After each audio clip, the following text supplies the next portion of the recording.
மகத நாட்டில் இருந்து ஆச்சாரிய சாணக்கியரும் சந்திரகுப்தனும் காணாமல் போய்விட்டதால் இதை தனக்கு சாதகமாக பயன்படுத்திக் கொண்ட ஆமாத்தியர் தன்னைத்தானே மகத நாட்டின் முதலமைச்சர் என்று அறிவித்துக் கொண்டார். ஆனால் அதற்குள் சந்திரகுப்தன் திரும்பி வந்திருக்க அவனை மக்கள் எல்லாம் வரவேற்று வாழ்த்தத் தொடங்கிவிட்டார்கள். இதை கண்ட சந்திரகுப்தன் ஒரு புன்னகையோடு தன் குதிரையிலிருந்து இறங்கி எதிரே இருந்த மேடையை நோக்கிச் சென்றான். அங்கிருந்த ஆமாத்தியரை நேருக்கு நேராய் சந்தித்தவன், ஆமாத்தியரே, இந்த மேடையில் அமர்வதற்கான எந்த ஒரு தகுதியும் உமக்கு கிடையாது. இந்த மேடை ஆச்சாரிய சாணக்கியருக்கானது. அவர் இப்பொழுது இங்குதான் வந்து கொண்டிருக்கிறார். எனவே பிரச்சனை செய்யாது அமைதியாக இந்த மேடையில் இருந்து இறங்கி விடுங்கள். இல்லையென்றால் நான் வலுக்கட்டாயமாக உங்களை கீழே இறக்க வேண்டிய நிலைமைக்கு தள்ளப்பட்டு விடுவேன் என்று மிரட்ட, இதை கேட்டு ஆமாத்தியருக்கு பயங்கரமாக கோபம் வந்தது. சந்திரகுப்தன் இவ்வாறு திடீரென்று திரும்புவான் என்றவர் சிறிதும் நினைத்து பார்க்கவில்லை. அவர் இப்பொழுதுதான் தன்னுடைய திட்டத்தை செயல்படுத்தி மக்களையெல்லாம் தனக்கு சாதகமாய் திருப்பிக் கொண்டிருக்க, சந்திரகுப்தனோ இடையில் வந்து அவரது மொத்த எண்ணத்தையும் கலைத்து விட்டான். எனவே பற்களை கடித்துக் கொண்டவர் வேறு வழியில்லாது மேடையிலிருந்து கீழே இறங்கி வர, அப்பொழுதுதான் அவரது மனதிற்குள் ஒரு விஷயம் நினைவுக்கு வந்தது. எனவே அவர் தன் முகத்தை சாதாரணமாய் மாற்றிக்கொண்டு கீழே இருந்த சந்திரகுப்தனிடம் சாதுவாய் பேசினார்.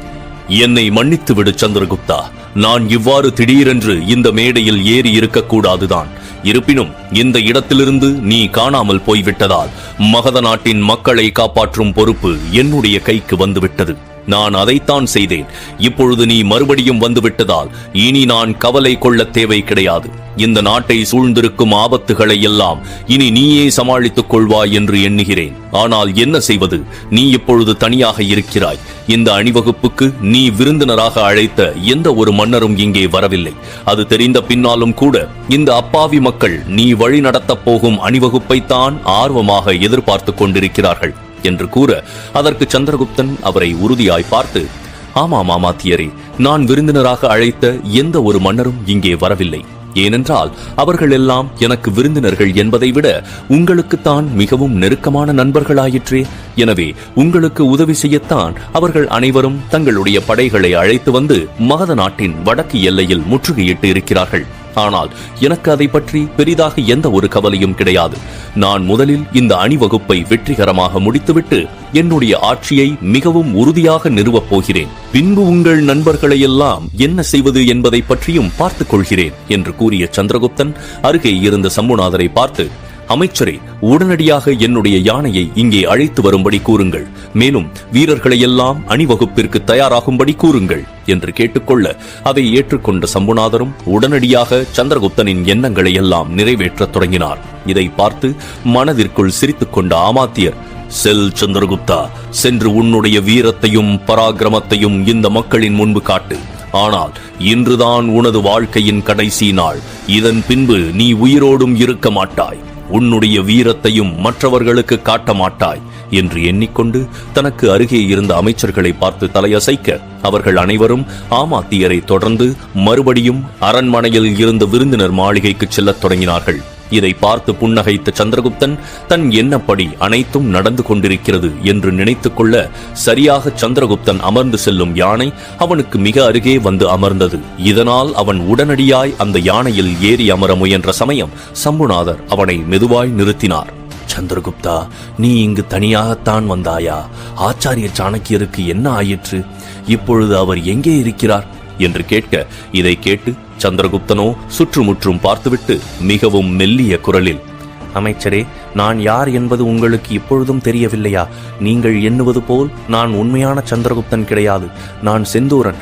இப்பொழுது மக்களை கட்டுப்படுத்துவதற்காகத்தான் சந்திரகுப்தனின் பொய்யான முகமூடியை அணிந்து கொண்டு இங்கே வந்திருக்கிறேன். ஏற்கனவே கார்மேக வளவன் சந்திரகுப்தனைப் போல் ஒரு பொய்யான முகமூடியை செய்து வைத்திருந்தார் அல்லவா? அதுதான் சரியான நேரத்திற்கு கை கொடுத்தது. நான் சரியாக வரவில்லை என்றால் ஆமாத்தியர் நிச்சயமாக சிறிது நேரத்தில் மகத நாட்டை தன்னுடையதாக மாற்றிக் கொண்டிருப்பார் என்று கூற, செந்தூரனின் இந்த சாமர்த்தியமான முடிவினால் புன்னகைத்த சம்புநாதர், மிகவும் சரியான வேலையை செய்திருக்கிறாய் செந்தூரா. இப்பொழுதே சென்று இந்த அணிவகுப்பை வழி நடத்திச் செல் என்று கூற, அதை கேட்டு தலையை அசைத்த செந்தூரன் உடனடியாக அலங்கரிக்கப்பட்டிருந்த யானையில் ஏறி அமர்ந்து கொண்டு அணிவகுப்பை ஆரம்பிக்கும்படி கூற, இதை பார்த்த மக்கள் எல்லாம், மன்னர் சந்திரகுப்தன் வாழ்க, பாரதத்தின் எதிர்காலம் வாழ்க என்று மறுபடியும் மகிழ்ச்சியாக முழக்கமிடத் தொடங்கினார்கள். ஆனால் தன்னுடைய விருந்தினர் மாளிகைக்கு சென்ற ஆமாத்தியருக்கு அங்கு சந்திரகுப்தனின் உருவத்தில் இருப்பது செந்தூரன் தான் என்று தெரியாது. தனக்கு அருகே இருந்த அமைச்சரிடம் அவர் பொறுமையின்றி கூறினார், நமக்கு சாதகமாயிருக்கும் அனைத்து தளபதிகளையும் ஜாக்கிரதையாக இருக்கும்படி கூறுங்கள். அணிவகுப்பின் போது எப்பொழுது யானைகளும் குதிரைகளும் தங்களுடைய கட்டுப்பாட்டை இழக்கத் தொடங்குகின்றதோ அப்பொழுதே உள்ளுக்குள் நுழைந்து பிரச்சனையை மேலும் வளர்க்கும்படி கூறிவிடுங்கள். மேலும் பிரச்சனை நம்மால் தான் உருவாகியது என்று யாருக்கும் சின்ன சந்தேகம் கூட வரக்கூடாது. இதை பார்ப்பதற்கு சாதாரணமாக ஏற்பட்ட கலவரம் போல்தான் இருக்க வேண்டும் என்று கூற, அதற்கு ஒரு அமைச்சர் யோசனையாய், அதெல்லாம் சரியாக செய்துவிடலாம் ஆமாத்தியரே. இருப்பினும் இப்பொழுது மகத நாட்டைச் சேர்ந்த மக்கள் எல்லாம் அந்த திடலில்தான் குழுமி இருக்கிறார்கள். இப்பொழுது கலவரம் ஏற்பட்டால் அதில் நிறைய அப்பாவி மக்களும் இறந்து விடுவார்களே என்று கேட்க, அதை அவர் முடிக்கும் முன்பே ஆமாத்தியர் கோபமாய், தாராளமாக இறந்து போகட்டும், அவர்களுக்கெல்லாம் அதுதான் தண்டனை. சிறிது நேரத்திற்கு முன்புதான் அவர்கள் எல்லாம் எனக்கு சாதகமாக இருப்பதற்கு ஒப்புக்கொண்டார்கள். ஆனால் எப்பொழுது சந்திரகுப்தன் அங்கே வருவதை பார்த்தார்களோ உடனடியாக அந்த தரம் தாழ்ந்த பணிப்பெண்ணின் மகனுக்கு முழக்கமிடத் தொடங்கிவிட்டார்கள். தன் கோபம் குறையாத ஆமாத்தியரோ அங்கிருந்த ஒற்றனை பார்த்து, நீ உடனடியாக வடக்கு எல்லையில் தயாராக நின்று கொண்டிருக்கும் குறுநாட்டு மன்னர்களிடம் சென்று இப்பொழுதே தாக்குதலை ஆரம்பிக்கும்படி கூறிவிடு. மேலும் வழியில் இருக்கும் அனைத்து கிராமங்களையும் நகரங்களையும் அவர்களே தங்களுடைய கட்டுப்பாட்டில் எடுத்துக் கொள்ளட்டும் என்று கூற, அதை ஏற்றுக்கொண்ட ஒற்றனும் உடனடியாக அரண்மனையில் இருந்து சென்று விட்டான். தன்னுடைய திட்டப்படி அனைத்தும் நடந்து கொண்டிருப்பதால் ஆமாத்தியர் தன்னுடைய மாளிகையின் ஜன்னலுக்கு அருகே வந்து வெளியே நடந்து கொண்டிருக்கும் அணிவகுப்பை பார்க்கத் தொடங்கினார். சந்திரகுப்தனைப் போலவே இருந்த செந்தூரன் இப்பொழுது அணிவகுப்பை தொடங்கியிருக்க மக்கள் எல்லாம் மிகவும் ஆரவாரம் செய்து கொண்டிருந்தார்கள். அதே நேரம் இன்னொரு புறம் ஆமாத்தியர் நம்பிக்கொண்டிருந்த குறுநாட்டு மன்னர்களோ இப்பொழுது மிகப்பெரிய ஆபத்தில் சிக்கிக் கொண்டிருந்தார்கள். சில மணித்துளிகளுக்கு முன்புதான் அவர்களெல்லாம் கார்மேக வளவனின் எண்ணத்திற்கு ஒப்புக்கொண்டிருக்க, திடீரென்று அங்கு சூழ்நிலை தலைகீழாக மாறியது. கார்மேக வளவனோடு வந்திருந்த மன்னர் ஹம்பியின் வீரர்களை வடக்கு எல்லை காட்டிற்குள் இருந்து வந்த பழங்குடியின வீரர்கள் கொன்று இருக்க, கண்ணிமைக்கும் நேரத்திற்குள் அனைவரையும் சூழ்ந்து கொண்டார்கள். மேலும் அவர்களது கையில் கொடிய விஷம் தடவப்பட்ட ஆயுதங்கள் இருக்க, அவர்கள் கண்களில் கோபம் கனலாக தெரிந்தது. ஆச்சாரிய சாணக்கியரை கொல்ல முயற்சித்ததால் தான் அவர்கள் அத்தனை கோபமாயிருக்க, நடப்பது எதையும் நம்ப முடியாது கார்மேக வளவன் பார்த்து கொண்டிருந்தார். அவரால் மன்னர் ஹம்பியின் வீரர்கள் எளிதாக கொல்லப்பட்டதை சிறிதும் நம்ப முடியவில்லை. இது எவ்வாறு நடந்தது என்று புரியாது அவர் நின்று கொண்டிருக்க, அவரை போலவே அங்கு வந்திருந்த அனைத்து குறுநாட்டு மன்னர்களும் அதிர்ச்சியில்தான் நின்று கொண்டிருந்தார்கள். அங்கிருந்த பழங்குடியின மக்கள் எல்லாம் ஆச்சாரிய சாணக்கியரின் ஒப்புதலுக்காகத்தான் காத்துக் கொண்டிருந்தார்கள். அவர் மட்டும் கூறிவிட்டால் உடனடியாக தாக்குதல்களை தொடங்கி விடுவார்கள். ஆனால் ஆச்சாரிய சாணக்கியரோ எந்த ஒரு பதிலும் கூறாது தன்னை சுற்றி நடப்பதை பார்த்துக் கொண்டிருந்தார்.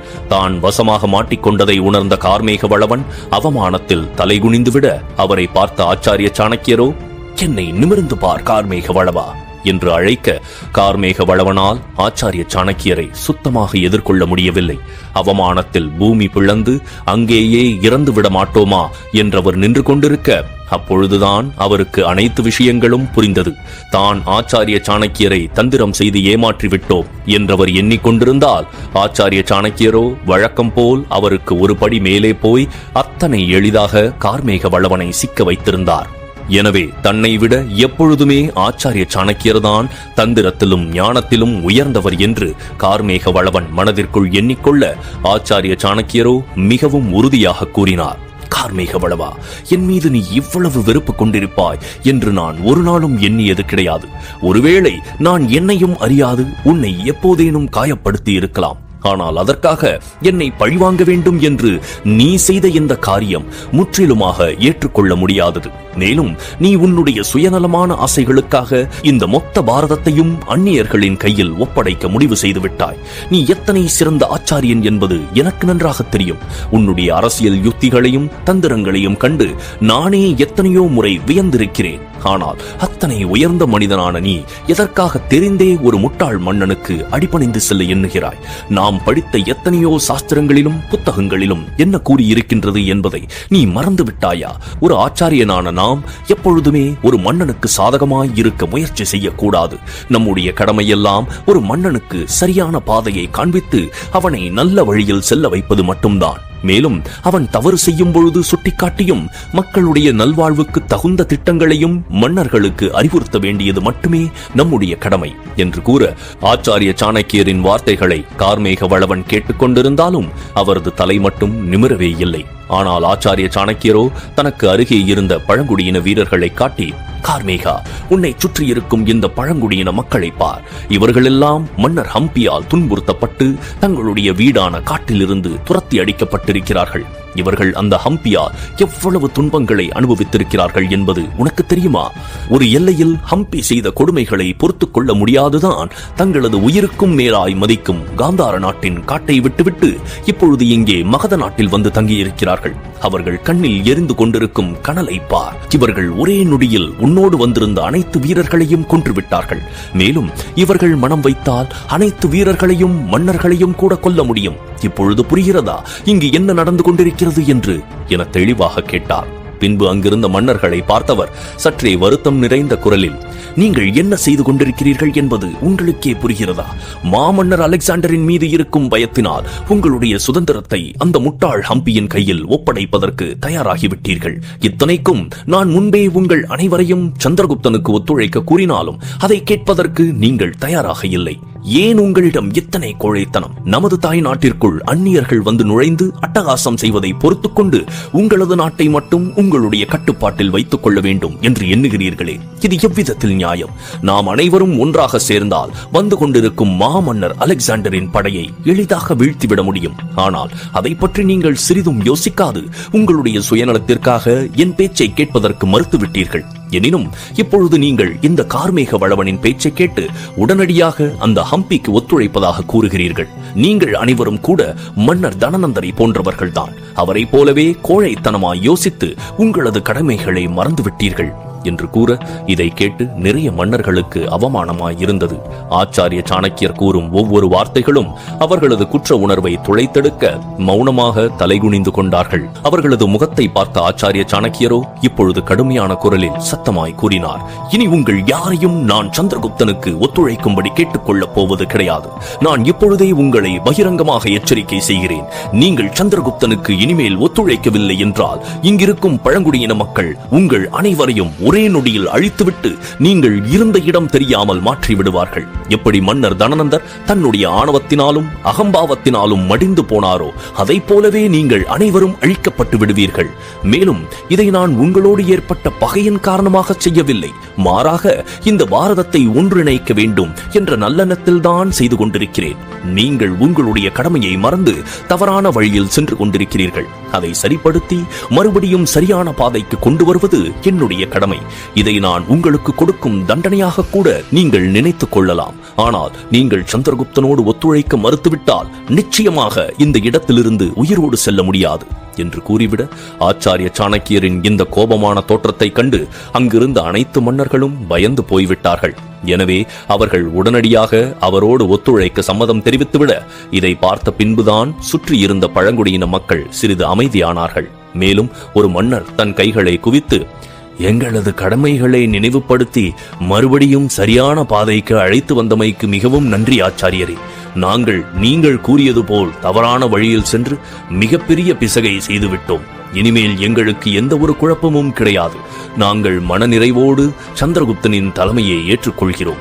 இனி நாங்கள் அனைவரும் உங்களுக்கு உதவுவதற்காகத்தான் காத்துக் கொண்டிருக்கிறோம். இனி எங்களுடைய படை மகத நாட்டின் படை, இதில் எந்த ஒரு மாறுதலும் கிடையாது என்று கூற அதை அங்கிருந்த அனைத்து மன்னர்களும் ஏற்றுக்கொண்டார்கள். இதை கேட்ட பின்புதான் ஆச்சாரிய சாணக்கியருக்கு சிறிது திருப்தியாக இருக்க, ஆனால் அப்பொழுதும் ஒரே ஒரு மன்னர் மட்டும் ஆச்சாரிய சாணக்கியருக்கு ஒத்துழைக்க மறுத்துவிட்டார். அவர் மிகவும் கோபமான குரலில், என்னுடைய உடலில் உயிர் இருக்கும் வரை நான் அந்த பணிப்பெண்ணின் மகனுக்கு கீழே இருக்க ஒருபோதும் ஒப்புக்கொள்ள மாட்டேன். மேலும் ஒரு ஆச்சாரியரின் அறிவுரையை கேட்டும் என்னால் நடக்க முடியாது என்று கூறிவிட இதை மற்ற மன்னர்கள் கேட்டு சிறிது அதிர்ந்து போக அவர் உடனடியாக தன் வீரர்களை பார்த்து ஆணையிட்டார், வீரர்களே, உடனடியாய் இந்த பழங்குடியின மக்களை தாக்கி அனைவரையும் கொன்று விடுங்கள் என்று கூற அந்த மன்னரின் தளபதியும் தன்னுடைய வீரர்களை தாக்கும்படி ஆணையிட்டார். இதை கவனித்த ஆச்சாரிய சாணக்கியரோ ஒரு புன்னகையோடு, சரியான வழி எது என்று தெரிந்த பின்னாலும் தவறை செய்ய முற்படுபவர்களுக்கு தண்டனையை தருவதில் எந்த ஒரு தவறும் கிடையாது என்று கூறிவிட்டு அங்கிருந்த பழங்குடியின மக்களை பார்த்தவர், எதிர்த்தாக்குதலை தொடங்குங்கள் என்று கூறிவிட 2 படையினருக்கும் இடையே மிகப்பெரிய சண்டை உருவாகத் தொடங்கியது. ஆனால் அவர்கள் அனைவரும் எதிர்பார்த்ததை விட பழங்குடியின மக்கள் எல்லாம் மிகவும் கடுமையான தாக்குதல்களை மேற்கொள்ள சிறிது நேரத்திலேயே அந்த மன்னரின் மொத்த படையும் வீழ்ந்து போய்விட்டார்கள். இதை கவனித்த அந்த மன்னர் கோபத்தில் தன் வாளை எடுத்துக்கொண்டு, சாணக்கியா, உன்னை நான் உயிரோடு விடமாட்டேன் என்று கூறியபடி ஆச்சாரிய சாணக்கியரை கொல்வதற்காக அருகே வந்துவிட, அப்பொழுது காற்றில் பறந்து வந்த ஒரு குறுவாள் ஆச்சாரிய சாணக்கியரின் எதிரே இருந்த மன்னரின் கழுத்தை வெட்டி கீழே விழ வைத்துவிட்டது. அந்த மன்னர் அந்த இடத்திலேயே அதிக ரத்தம் வெளியேறி உயிரை விட்டிருக்க இவ்வாறு நடக்கும் என்று யாரும் எதிர்பார்க்கவில்லை. இதை கண்ட அனைத்து வீரர்களும் அந்த வாள் எங்கிருந்து வந்தது என்று திரும்பி பார்த்தால், தூரத்தில் குதிரையில் வந்தவன்தான் அந்த மன்னரை நோக்கி மிகச் சரியாக தாக்குதலை செய்திருந்தான். அவன் அருகே வரவர ஆச்சாரிய சாணக்கியரின் வியப்பு அதிகமாக, அவர் தன்னையும் அறியாது, இது சந்திரகுப்தன் ஆயிற்றே, ஆனால் அவன் எதற்காக இங்கு வந்து கொண்டிருக்கிறான் என்று கேட்க பழங்குடியின மக்கள் ஆரவாரம் செய்யத் தொடங்க, மல்லனும் சமரனும் மன்னர் சந்திரகுப்தன் வாழ்க என்று மகிழ்ச்சியாக முழக்கமிடத் தொடங்கினார்கள். இதை கவனித்த அங்கிருந்த மன்னர்களும் வீரர்களும் கூட சந்திரகுப்தனை மகிழ்ச்சியாய் வரவேற்க, அவனோ அதை எதையும் கவனிக்காது பக்கத்தில் வந்ததும் அவசரமாய் குதிரையிலிருந்து இறங்கியவன் தன்னுடைய வாளை உருவிக்கொண்டு கார்மேக வளவனை நோக்கி சீரும் வேங்கை என செல்லத் தொடங்கினான். அவனது கண்கள் கோபத்தால் சிவந்து போயிருக்க கார்மேக வளவனை ஒரே தாக்குதலில் கொல்ல வேண்டும் என்று மனதிற்குள் துடித்துக் கொண்டிருந்தான். கார்மேக வளவா, நீ செய்த தவறுக்கான தண்டனையை நான் இப்பொழுது தரப்போகிறேன். எவ்வளவு தைரியம் இருந்தால் என்னுடைய ஆச்சாரியரை கடத்தி வந்திருப்பாய். நீ செய்த துரோகத்திற்கான தண்டனை மரணம்தான் என்று கூறிய சந்திரகுப்தன் தன்னுடைய வாளை காற்றில் ஓங்கிவிட, திடீரென்று யாரும் எதிர்பார்க்காதபடி அவனுக்கு எதிராக வந்து ஆச்சாரிய சாணக்கியர் நின்றுவிட்டார். இதனால் அதிர்ச்சி அடைந்த சந்திரகுப்தனின் கைகள் அப்படியே நின்றுவிட அவன் ஆச்சாரிய சாணக்கியரை பார்த்து, ஆச்சாரியரே, நீங்கள் என்ன செய்கிறீர்கள்? இந்த துரோகி உயிரோடு இருக்கக்கூடாது. இவனால் தான் நிறைய பிரச்சனைகள் ஏற்பட்டிருக்கிறது என்று கூற, அதற்கு ஆச்சாரிய சாணக்கியர் கடுமையாய், சந்திரகுப்தா, கார்மேக வளவனுக்கும் எனக்கும் தான் தனிப்பட்ட பிரச்சனை. இதில் நீ தலையிடுவதற்கு எந்த ஒரு அவசியமும் கிடையாது. இப்பொழுது நீ இளவரசி நந்தினியை பற்றித்தான் யோசிக்க வேண்டும். அந்த மணிக்கேது இளவரசி நந்தினியை கடத்திச் சென்ற விஷயம் எனக்கு சிறிது நேரத்திற்கு முன்னால் தான் தெரியும். ஆனால் நீ இளவரசியை காப்பாற்றாது எதற்காக இங்கு வந்திருக்கிறாய் என்பதைத்தான் என்னால் புரிந்து கொள்ள முடியவில்லை என்று கூற, எதற்காக ஆச்சாரிய சாணக்கியர் இவ்வாறு கூறுகிறார் என்று புரியாது சந்திரகுப்தன் அதிர்ச்சியில் நின்று கொண்டிருக்க, திடீரென்று ஆச்சாரிய சாணக்கியரை பின்னால் தள்ளிவிட்டு கார்மேக வளவன் முன்னால் வந்தார். சந்திரகுப்தா, இதோ நான் உன் முன்னால் தான் நின்று கொண்டிருக்கிறேன். என்னை உடனடியாக கொன்றுவிடு. நான் செய்தது எவ்வளவு பெரிய தவறு என்று எனக்கு இப்பொழுதுதான் புரிகிறது. என்னால் இந்த அவமானத்தை சிறிதும் தாங்கிக் கொள்ள முடியவில்லை. இதற்கு மேலும் இந்த பூமியில் வாழ்வதற்கு எனக்கு விருப்பமும் கிடையாது. சாணக்கியன் கூறியது போல் நான் என்னுடைய தனிப்பட்ட ஆசைகளால் மனித தன்மையே இல்லாத மிருகமாக மாறிவிட்டேன். மேலும் இந்த பாரதத்தை ஒருங்கிணைத்து அனைத்து மக்களையும் முன்னேற்றத்தின் பாதையில் கொண்டு போக வேண்டும் என்று எண்ணிய சாணக்கியனையும் கொல்ல எண்ணிவிட்டேன். என்னாலே எனது தவறை பொறுத்துக் கொள்ள முடியவில்லை. எனவே எனக்கு இனிமேலும் வாழ்வதற்கு எந்த ஒரு தகுதியும் கிடையாது. என்னை இப்பொழுதே கொன்றுவிடு சந்திரகுப்தா என்று கூறியபடி சந்திரகுப்தனுக்கு முன்னால் கார்மேக வளவன் தலைகுனிந்து நிற்க அனைவரும் இதை அதிர்ச்சியாக பார்க்கத் தொடங்கினார்கள். ஆச்சாரிய சாணக்கியரோ அவரை இடைவெட்டி, இல்லை கார்மேகா, உனக்கு நான் எந்த ஒரு தண்டனையும் தரப்போவது கிடையாது. அதற்கு மாறாக உன்னுடைய மரணம் வரை ஒரு மிகப்பெரிய பாரத்தை நீ ஏற்றுக்கொள்ள வேண்டும். அந்த பாரம் என்னவென்றால் மகத நாட்டின் முதலமைச்சராக இருப்பதுதான். இனி உன்னுடைய ஆலோசனையின் பெயரில் மகத நாடு பல்வேறு சிறப்புகளை பெற்று இந்த பாரதத்தில் உயரட்டும் என்று கூற, கார்மேக வளவனோ அதை அவசரமாய் மறுத்து, வேண்டாம் சாணக்கியா, இவ்வாறு கூறுவதை இப்பொழுதே நிறுத்திவிடு. தயவு செய்து என்னை இப்படி ஒரு சூழ்நிலைக்கு தள்ளாதே. என்னை மன்னித்து எனக்கு கருணையும் காட்டாதே என்று கூறியபடி ஆச்சாரிய கார்மேக வளவன் ஆச்சாரிய சாணக்கியரை பார்த்து பயங்கரமாய் அழத் தொடங்கிவிட, இதை பார்த்து ஆச்சாரிய சாணக்கியர் அமைதியாகிவிட்டார். இதையெல்லாம் பார்த்து கொண்டிருந்த சந்திரகுப்தன் அப்பொழுது அமைதியாக இருந்தாலும் அவனுக்கு கார்மேக வளவனை நினைத்து மனதிற்குள் கோபம் இல்லாமல் இல்லை. இருப்பினும் தோல்வியை ஒப்புக்கொண்ட பின்பு ஒருவரை கொல்வது என்பது தர்மத்திற்கு எதிரானது என்பதால் தான் அவன் தன் மனதை கட்டுப்படுத்திக் கொண்டிருக்க, சுற்றியிருந்த மன்னர்களுக்கோ ஆச்சாரிய சாணக்கியர் அவரது தவறை மன்னித்து இப்பொழுதும் மரியாதையோடு நடத்துவதை பார்த்து அவர்களுக்கு புல்லரித்து விட்டது. ஆச்சாரிய சாணக்கியர், கார்மேக வளவா, நீ உன்னுடைய உயிரை விடுவதை விட மறுபடியும் தட்சசீலத்திற்கு சென்று அங்கிருக்கும் மாணவர்களுக்காக உன்னுடைய உயிரை அர்ப்பணிப்பது எவ்வளவோ மேல் என்று நான் கருதுகிறேன். இனி நீ மாணவர்களுக்கு உன்னுடைய ஞானத்தை பகிர்ந்து கொண்டு அவர்களை சிறந்தவர்களாக மாற்ற வேண்டும். மேலும் உன்னால் முடிந்தால் மன்னர் ஹம்பியிடம் கூட சென்று மாமன்னர் அலெக்சாண்டரை ஏற்றுக்கொண்டு மிகப்பெரிய தவறு செய்ய வேண்டாம் என்று கூறிவிடு. ஏனென்றால் மன்னர் ஹம்பியின் இந்த முடிவால் நமது பாரதத்திற்கே ஒரு மிகப்பெரிய பேராபத்து வரப்போகிறது. நீ கூறினால் மன்னர் ஹம்பி கேட்பதற்கு வாய்ப்பிருக்கிறது என்றும் எனக்கு தோன்றுகிறது என்று கூற, கார்மேக வளவன் இப்பொழுது பதில் சொல்லாவிட்டாலும் ஆச்சாரிய சாணக்கியர் கூறிய விஷயத்தை அவரது மனம் ஏற்றுக்கொண்டது. எனவே அவர் அங்கு உயிர் பிழைத்திருந்த மன்னர் ஹம்பியின் வீரர்களை அழைத்துக் கொண்டு அங்கிருந்து சென்றுவிட, அந்த வீரர்களும் அமைதியாக கார்மேக வளவனை தொடர்ந்து சென்று விட்டார்கள். ஆச்சாரிய சாணக்கியரை சந்திரகுப்தன் கோபமாய் பார்த்து, ஆச்சாரியரே, உங்களுக்கு இந்த கார்மேக வளவனின் எண்ணங்கள் எல்லாம் முன்பே தெரிந்திருந்தால் பின்பு எதற்காக இவ்வளவு பெரிய பிரச்சனை உருவாவதற்கு அனுமதித்தீர்கள்? நீங்கள் எண்ணி இருந்தால் இதை ஆரம்பத்திலேயே தடுத்திருக்கலாம் அல்லவா என்று கேட்க, அதற்கு ஆச்சாரிய சாணக்கியரோ உறுதியான குரலில், சந்திரகுப்தா, என்னுடைய கொள்கை என்னவென்று உனக்கு நன்றாகவே தெரியும். நமது நண்பர்களாக இருந்தாலும் சரி, எதிரிகளாக இருந்தாலும் சரி, நாம் அவர்களுக்கு முழு வாய்ப்பையும் கொடுக்க வேண்டும். எவ்வாறு நான் மகத நாட்டின் அரண்மனையில் இருக்கும் ஆமாத்தியருக்கு முழு சுதந்திரத்தையும் கொடுத்து உன்னை வீழ்த்துவதற்கு அனுமதித்தேனோ, அதே போல்தான் நான் கார்மேக வளவனுக்கும் வாய்ப்பளித்தேன். இப்பொழுது அதன் முடிவு என்னவென்று நீயே பார்த்தாயல்லவா?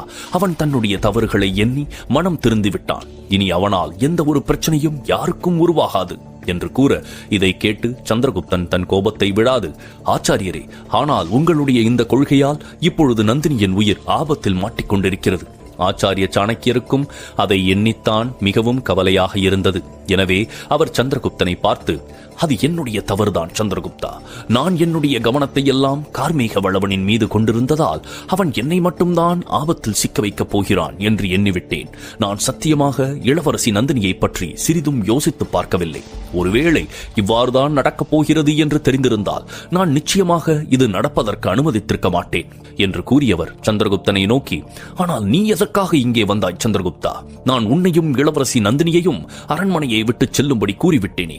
நீ எதற்காக அங்கு செல்லாது இங்கு வந்தாய் என்று கேட்க, அதற்கு சந்திரகுப்தன் மிகவும் கசப்பான குரலில், ஆச்சாரியரே, நான் உங்களுடைய ஒற்றனான நன்மாறன் அவர்களை தன்மையாவின் பணிப்பெண்களிடமிருந்து விடுவிப்பதற்காக சென்று இருந்தேன்.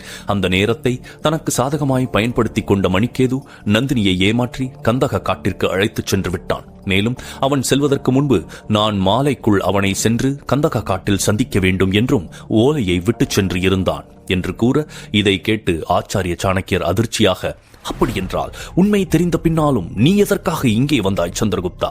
என்னை தொடர்ந்து நீ இங்கே வரவேண்டிய கட்டாயம்தான் என்ன என்று கேட்க, அதற்கு சந்திரகுப்தன் பதில் கூறாவிட்டாலும் தன்னுடைய மனதிற்குள், நந்தினியா நீங்களா என்று வந்தபொழுது நான் உங்களைத்தான் காப்பாற்ற எண்ணினேன் ஆச்சாரியரே.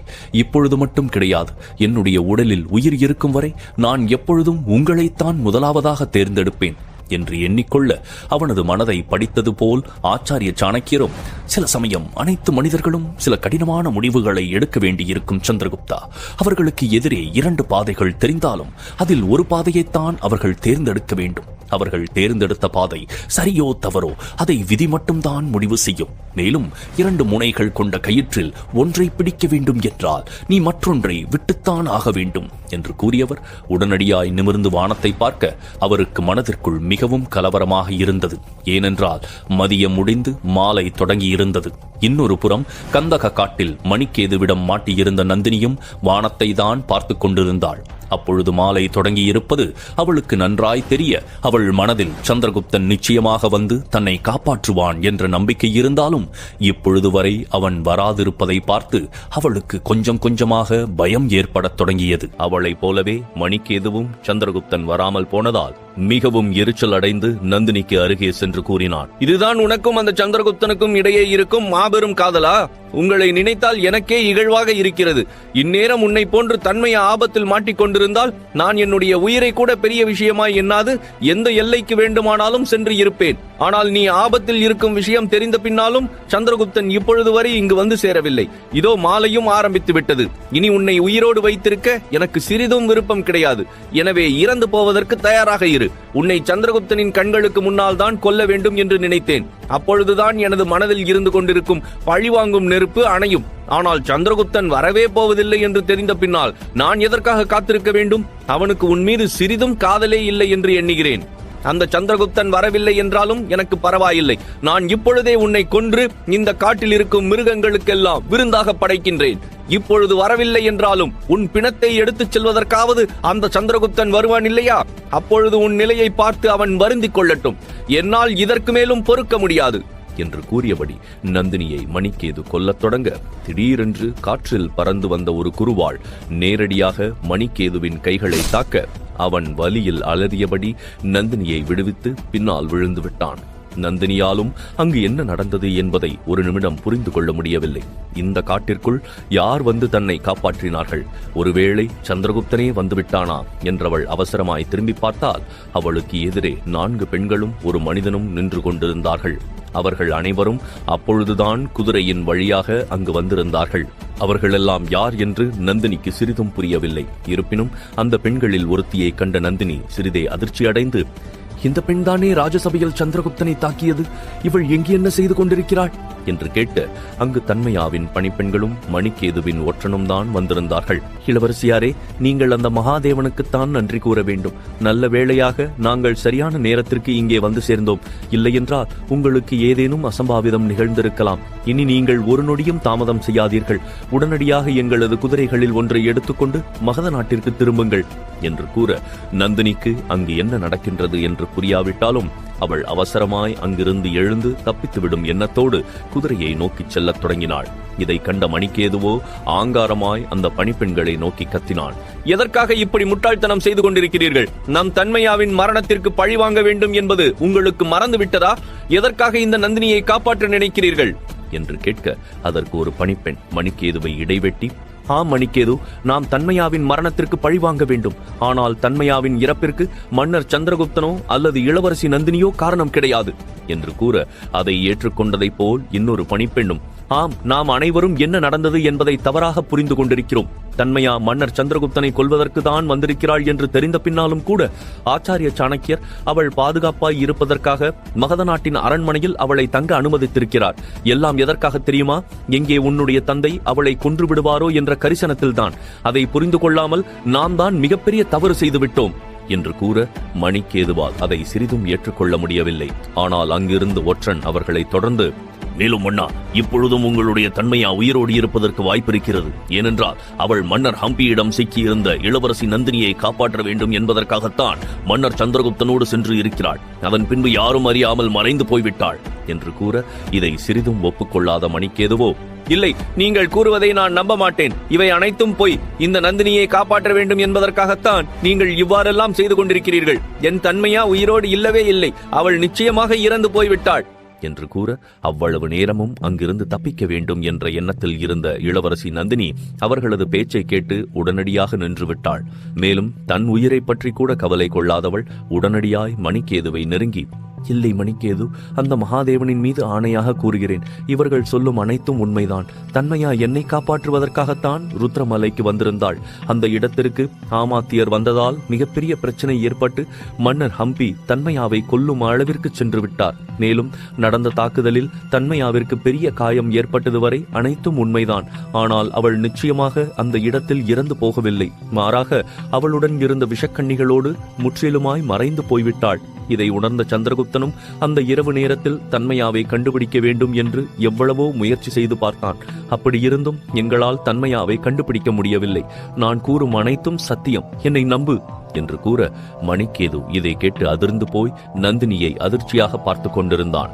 ஆனால் இளவரசி நந்தினி தொடர்ந்து, நீ எண்ணுவது போல் தன்மையாவை உன்னிடமிருந்து பிரித்தது சந்திரகுப்தன் கிடையாது. மாறாய் அந்த மன்னர் ஹம்பிதான். அவராலும் ஆமாத்தியராலும் தான் தன்மையா மறுபடியும் உன்னிடம் வந்து சேரக் கிடையாது என்று கூறிவிட இதை கேட்ட மணிக்கேது எல்லையில்லா கோபத்தோடு, அந்த ஹம்பியையும் ஆமாத்தியரையும் நிச்சயமாக நான் உயிரோடு விடப் போவது கிடையாது. என்னுடைய தன்மையா இறப்பிற்கு அவர்கள்தான் காரணமா? இது ஏன் எனக்கு முன்பே தெரியாமல் போய்விட்டது என்று ஆத்திரமாய் சொல்லிக் கொண்டிருக்க அதை இடைவெட்டிய ஒற்றனோ, மன்னா, நாம் இதை பற்றி பின்பு யோசித்துக் கொள்ளலாம். ஆனால் நாம் அனைவரும் முதல் வேளையாக இங்கிருந்து ருத்ரமலைக்கு செல்ல வேண்டும். ஏனென்றால் இப்பொழுதும் தன்மையா அங்கே இருப்பதற்கு வாய்ப்பிருக்கிறது என்று கூற அதை அந்த பணிப்பெண்களும் ஏற்றுக்கொண்டார்கள். எனவே அவர்கள் அங்கிருந்து கிளம்புவதற்காக நந்தினியை பார்த்து, இளவரசியாரே, நீங்களும் கூடிய சீக்கிரத்தில் அரண்மனைக்கு திரும்பிவிடுங்கள். ஏனெனில் இப்பொழுது அரண்மனையில் செந்தூரனை தவிர்த்து வேறு ஒருவரும் இல்லை. மகத நாட்டின் ஆட்சியும் இப்பொழுது மிகப்பெரிய ஆபத்தில் இருக்கிறது என்று கூற நந்தினி இதை கேட்டு மிகவும் திகைப்படைந்து போனாள். அவள் அவசரமாய், ஏன், என்ன ஆயிற்று? ஆச்சாரிய சாணக்கியரும் சந்திரகுப்தனும் எங்கே சென்றார்கள்? நான் அங்கிருந்து வரும்பொழுது அவர்கள் அங்கேதானே இருந்திருப்பார்கள் என்று கேட்க அதற்கு அந்த பணிப்பெண் மறுப்பாய், இல்லை இளவரசியாரே, இன்று காலையில் ஆச்சாரிய சாணக்கியரின் நண்பர் போல் வந்திருந்த கார்மேக வளவன் அவரை தனியாக அழைத்துச் சென்று விட்டார். இதனால் சந்தேகமடைந்த மன்னர் சந்திரகுப்தன் ஆச்சாரிய சாணக்கியரை காப்பாற்றுவதற்காக சென்று இருக்கிறார் என்று கூற இதை கேட்டு யோசனை செய்த நந்தினி சற்று கலவரமாய், எனக்கு ஏற்கனவே அந்த கார்மேக வளவனின் மீது சந்தேகம் இருந்தது. ஆனால் நான் கூறியதைத்தான் சந்திரகுப்தன் கேட்கவே கிடையாது. அப்படியென்றால் சந்திரகுப்தனுக்கு நான் கடத்தப்பட்ட விஷயம் தெரியாதா? அவனுக்கு மணிக்கேது எழுதி வைத்துவிட்டு வந்த ஓலை கிடைக்கவில்லையா என்று கேட்க அதற்கு ஒரு பணிப்பெண் மறுப்பாய், இல்லை இளவரசியாரே, மன்னர் சந்திரகுப்தனுக்கு மணிக்கேது விட்டு வந்த ஓலை கிடைத்து விட்டது. நாங்கள் தான் அதை கண்டுபிடித்து அவரிடம் கொடுத்தோம். எனவே நீங்கள் கந்தக காட்டிற்கு கடத்தப்பட்டிருக்கும் விஷயம் அவருக்கு நன்றாகவே தெரியும். ஆனால் ஆச்சாரியரை காப்பாற்ற வேண்டும் என்பதற்காக அவர் அங்கு சென்று விட்டார் என்று தெரியாமல் கூறிவிட இதை கேட்டு நந்தினி ஒரு நிமிடம் திடுக்கிட்டு போய்விட்டாள். இருப்பினும் சந்திரகுப்தனின் மீது நம்பிக்கையை இழக்காதவள் தன்னை நிதானப்படுத்திக் கொண்டு, ஆச்சாரிய சாணக்கியரை காப்பாற்ற சென்றதால் தான் சந்திரகுப்தன் உங்களையெல்லாம் என்னை காப்பாற்றுவதற்காக இங்கே அனுப்பி வைத்தானா என்று கேட்க அந்த பணிப்பெண்கள் எல்லாம் சிறிது நேரம் மௌனமாக இருந்தாலும் பின்பு தயக்கமாக கூறினார்கள், இல்லை இளவரசியாரே, அப்பொழுது மன்னர் சந்திரகுப்தன் மிகவும் குழப்பமாயிருந்ததால் அவர் உடனடியாய் ஆச்சாரிய சாணக்கியரை காப்பாற்ற சென்று விட்டார். அதனால்தான் நாங்களே அவசரமாக இங்கே கிளம்பி வந்துவிட்டோம் என்று கூற நந்தினிக்கு இதை கேட்டதும் இதயமே வெடித்து விட்டதை போல் இருந்தது. அவள் தன் மனதிற்குள், சந்திரகுப்தனுக்கு மணிக்கேதுவால் நான் கடத்தப்பட்ட விஷயம் நன்றாகவே தெரிந்திருக்கிறது. ஆனால் அது தெரிந்த பின்னாலும் என்னை அவன் காப்பாற்றுவதற்கு இங்கே வராது, நேரடியாக தன் ஆச்சாரியரை காப்பாற்ற சென்று இருக்கிறான். தன்னுடைய ஆச்சாரியரா நானா என்று ஒரு சூழ்நிலை வந்தபொழுது தன் ஆச்சாரியரை தேர்ந்தெடுத்து என்னை விதியின் வசத்தில் ஒப்படைத்திருக்கிறான் என்று எண்ணிய நந்தினிக்கு அழுகையாக வந்தது. ஏன் சந்திரகுப்தா இவ்வாறு செய்தாய்? நீ இவ்வாறு செய்வாய் என்று நான் ஒரு நாளும் கற்பனை செய்து பார்த்ததில்லை. உனக்கு என்னை பற்றிய கவலை சிறிது கூட இல்லையா? உனக்கு உன் ஆச்சாரியர் தான் என்னை விட முக்கியமா? அதனால் தானே என்னை விட்டுவிட்டு உன் ஆச்சாரியரை காப்பாற்றுவதற்கு சென்று இருக்கிறாய். நீ இப்பொழுதே இவ்வாறு செய்தால் பிற்காலத்தில் ஏதேனும் பிரச்சனை ஏற்பட்டால் கூட நீ இவ்வாறு தானே என்னை தனியாக விட்டு விடுவாய் என்று கண் கலங்கியபடி நந்தினி நின்று கொண்டிருக்க இதை உணராத தன்மையாவின் பணிப்பெண்ணோ, உங்கள் மனதில் என்ன குழப்பம் இருக்கிறது? எதற்காக இங்கிருந்து செல்ல தாமதிக்கிறீர்கள் என்று கேட்க அதற்கு நந்தினியோ, சந்திரகுப்தனுக்கு எல்லா விஷயங்களும் தெரிந்திருக்கிறது. ஆனால் தெரிந்தும் அவன் என்னை காப்பாற்றுவதற்கு வரவில்லை என்று கூற இப்பொழுது அவள் மன ஓட்டம் எவ்வாறு இருக்கிறது என்று அந்த பணிப்பெண்களுக்கு மிகவும் சரியாக புரிந்து போய்விட்டது. இளவரசியாரே, உங்களை மணிக்கேது கடத்தி வந்த பொழுதே ஆச்சாரிய சாணக்கியரையும் கார்மேக வளவன் அரண்மனையிலிருந்து அழைத்துச் சென்று விட்டார். இந்த இரண்டு விஷயங்களும் மன்னர் சந்திரகுப்தனுக்கு ஒரே நேரத்தில் தான் தெரிய வந்தது. எனவே அவர் மிகப்பெரிய குழப்பத்தில் ஆழ்ந்து போய்விட்டார். முதலில் யாரை சென்று காப்பாற்றுவது என்று அவருக்கு சுத்தமாக புரியவில்லை. அவர் மிகப்பெரிய தடுமாற்றத்தில் நின்று கொண்டிருந்த பொழுதுதான் என்று அந்த பணிப்பெண் கூற வந்ததை முடிக்கும் முன்பே நந்தினி அவசரமாய், அந்த தடுமாற்றத்தில் இறுதியாய் தன்னுடைய ஆச்சாரியரை காப்பாற்ற வேண்டும் என்று சந்திரகுப்தன் முடிவெடுத்திருக்கிறான். ஆனால் எதற்காக அவன் அப்படி ஒரு முடிவை எடுக்க வேண்டும்? தனது ஆச்சாரியரை காப்பாற்ற வேண்டும் என்றால் அதற்கு அரண்மனையில் இருந்த எத்தனையோ வீரர்களை கூட அனுப்பி இருக்கலாமே. மகத நாட்டின் அரண்மனையில் மாபெரும் வீரர்களான செந்தூரன், அமைச்சர் சம்புநாதர் என்று எவ்வளவோ பேர் இருக்கும் பொழுது சந்திரகுப்தனே நேரடியாக செல்ல வேண்டிய அவசியம் என்ன? அவன் நினைத்திருந்தால் மகத நாட்டின் மொத்த படையையும் கூட கார்மேக வளவனுக்கு பின்னால் அனுப்பியிருந்தான். வந்திருக்கலாம். ஆனால் இங்கு சந்திரகுப்தன் வந்தால் மட்டும்தான் என்னை காப்பாற்ற முடியும் என்ற விஷயம் தெரிந்தும் அவன் வராது தன் ஆச்சாரியரை காப்பாற்ற சென்று இருக்கிறான். என் மீது அவனுக்கு இருக்கும் அன்புதான் என்ன என்று கேட்டபடி நந்தினி பயங்கரமாய் அழத் தொடங்கிவிட்டாள். இதை கண்ட பணிப்பெண்களுக்கும் கஷ்டமாயிருக்க அவர்கள் என்ன சொல்வது என்று தெரியாமல் தங்களுக்கு முன்னால் அழுது கொண்டிருக்கும் இளவரசி நந்தினியை பாவமாக பார்த்து கொண்டிருக்க மணிகேதுவின் ஒற்றனுக்கு மிகவும் குழப்பமாயிருந்தது. மணிகேதுவிற்கும் அவளது மனதிற்குள் நடந்து கொண்டிருந்த போராட்டம் புரிய அவன் மெதுவாய் அவள் அருகே வந்து, நந்தினி, தேவையில்லாத விஷயங்களை யோசித்து குழப்பம் அடையாதே. முதலில் நீ இங்கிருந்து சென்று விடு. சந்திரகுப்தன் உன்னை நினைத்து மிகப்பெரிய கவலையில் இருப்பான். எனக்கும் இப்பொழுதுதான் உண்மை புரிகிறது. இன்று தன்மையா என்னோடு இல்லை என்றால் அதற்கு காரணம் சந்திரகுப்தன் கிடையாது, மாறாய் அந்த ஆமாத்தியரும் மன்னர் ஹம்பியும் தான். நான் அவர்களை உயிரோடு விடப்போவது கிடையாது. ஆனால் எந்த தவறும் செய்யாத நீ என்னிடம் மாட்டிக்கொண்டதை நினைத்து நான் கவலை கொள்கிறேன். முதலில் இந்த இடத்திலிருந்து சென்று விடு என்று கூற, இதை கேட்ட நந்தினியோ மிகவும் கோபமாய் மணிகேதுவை நிமிர்ந்து பார்த்தாள். இனி நந்தினி எடுக்கப் போகும் முடிவு என்ன? அவள் மறுபடியும் மகத நாட்டிற்கு திரும்பி விடுவாளா? சந்திரகுப்தன் நந்தினியை காப்பாற்ற வருவானா? மேலும் தெரிந்து கொள்ள தொடர்ந்து கேளுங்கள்.